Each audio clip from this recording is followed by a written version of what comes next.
Today it was announced that new car sales in the UK are down 5.7% by the SMMT, but it was diesel cars that were hit the hardest. Diesel car registrations declined by 17.1% in the UK, with the anti-diesel rhetoric and rumoured hikes in tax and fees for using them gaining traction. Speaking about the issues, James Hind, CEO of Carwow, commented, "2017 was a challenging time for the industry, and the impact of that was felt by consumers who, after being pushed towards diesel just a few years ago, were then told that diesel would be heavily taxed and was on its way out. The effect of this, of course, is that consumers have decided to keep their hands in the pockets until guidance is clear." Negative reports about diesel cars has left many motorists completely baffled about whether they should stick with their car or ditch it for a new one. Similarly, people are skeptical about buying diesel due to the perception of these vehicles being tarnished. Diesel cars, and the respective owners, have had a rocky 2 years.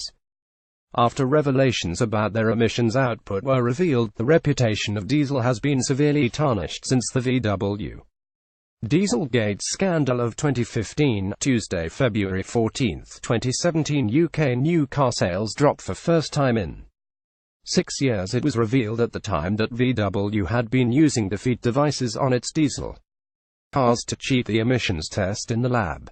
This incident led to further revelations about the harmful impact of diesel and the level of pollutants they emit. Diesel cars typically emit less CO2 emissions than petrol cars, but produce more nitrogen oxides, which are harmful to people and the environment. These emissions are thought to contribute to the premature deaths of around 40,000 people in the UK every year. Diesel drivers have been understandably outraged by the condemnation of diesel after the Labour government in 2001 incentivized drivers to buy one. Fast forward to 2017. These same drivers are being hit with inflated taxes, punishments and legislation to limit or outlaw the use of these vehicles. Most worrying for diesel drivers is the increase to car tax proposed by Chancellor Philip Hammond that will come into effect from April the year.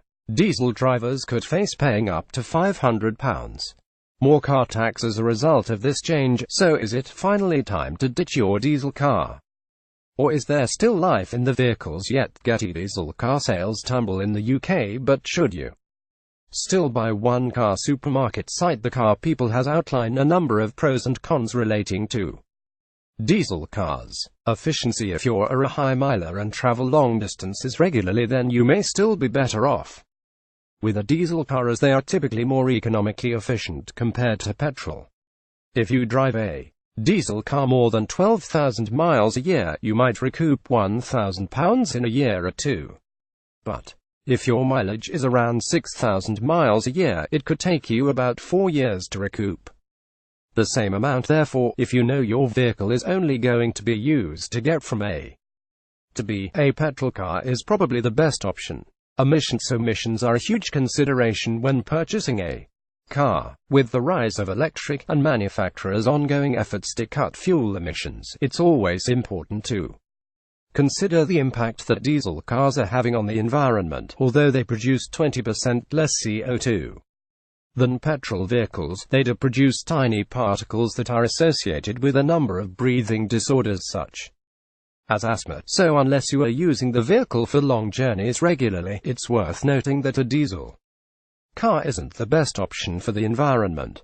Getty: Brits are skeptical about buying diesel cars due to their fleeting reputation, cost and depreciation. Diesel cars typically cost more to buy than petrol cars. However, they do tend to hold their residual values better over time, giving them a higher resale value. When considering a diesel car, keep in mind the maintenance costs, as some issues may need a specialist mechanic, which may be a little more expensive than a regular mechanic.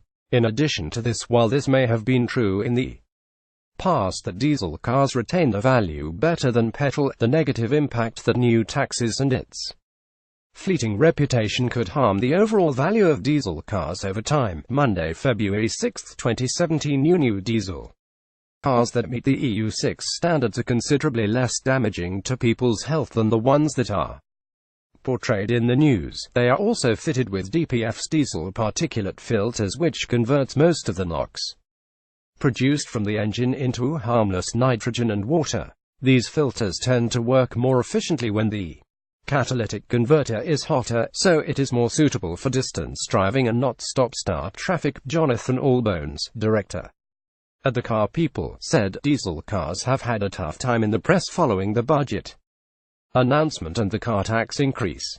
Although they are still a viable option for many drivers find that having a diesel engine is hugely beneficial financially, as diesel vehicles provide more miles to the gallon driving.